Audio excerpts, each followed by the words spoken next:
If you spend any time in anime communities, you've seen the clips. A swordsman unsheathes a blade, the sky splits open with red lightning, and the animation flex is so massive it shatters the algorithm for weeks. These specific combat sequences, like a green-haired pirate declaring himself the king of hell, or a red-haired captain ending a fight in a single swing, dominate online discussions and pull millions of views. But when you ask where to start watching, you hit a massive wall. You are told you need to consume over 1,100 episodes just to catch up to the current story. This chart compares One Piece's runtime against other popular series. You could finish several standard action shows before reaching the halfway point. This massive barrier requires a commitment of hundreds of hours to reach those high-fidelity social media peaks. Viral marketing promises immediate, flashy combat. However, the show's actual structure relies on a deliberate, slow-paced climb that prioritizes world-building over constant action. We need to strip away the hype and evaluate the actual mechanics of these fights. We're looking at the narrative return on investment. Think of your media consumption as a resource investment. You are spending thousands of minutes of your attention, and you need to know if the payoff justifies the cost. Does the execution of these sword fights actually earn that 1,000-hour groundwork?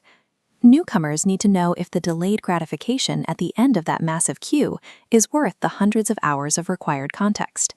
Let's break down the first combat archetype, tactical hybrids. These are fighters who mix traditional swordsmanship with a secondary magic system. To appreciate these fights, you have to track complex internal rule sets.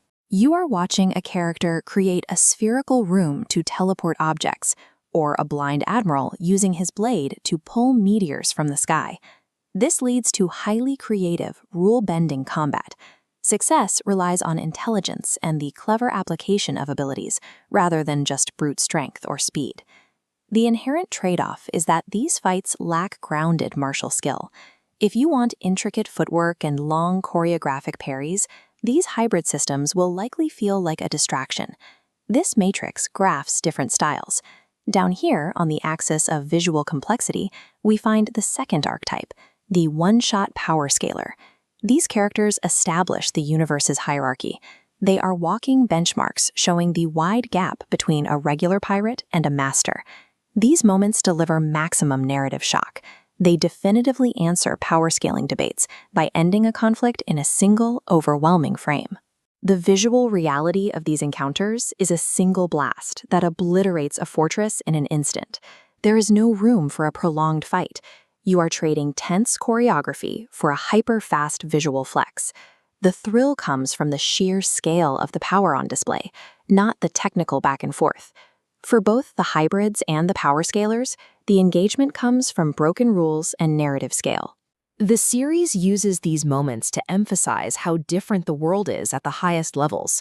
That brings us to the final, most hyped archetype, the pure swordsman executing legacy feats. The input required here is the most demanding. You have to endure massive multi-arc buildups and memorize the specific history behind every blade and every master. The outcome is immense emotional resonance. Every slash represents a tangible moment of character growth that has been building for hundreds of chapters.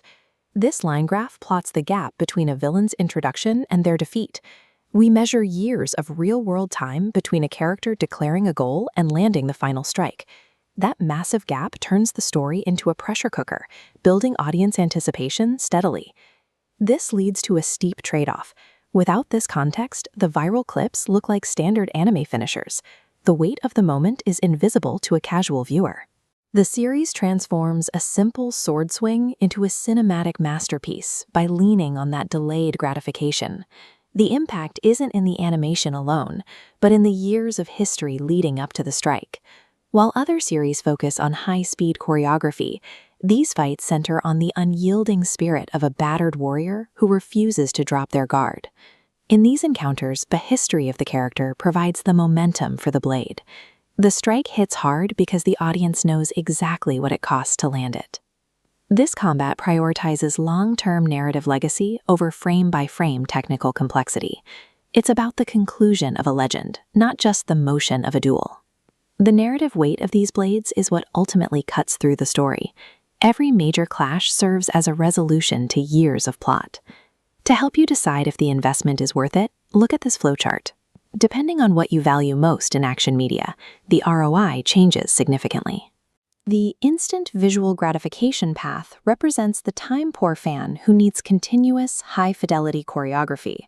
For this viewer, the verdict is to avoid the series. The thousands of minutes required to reach those peaks result in an ROI that is simply too low. YouTube highlights are your best option. The complex tactical systems path is for the battle system analyst who enjoys theoretical power scaling and hybrid weapons. Expect a moderate ROI here. The abilities are creative, but the series often prioritizes cool moments over a strictly consistent tactical logic.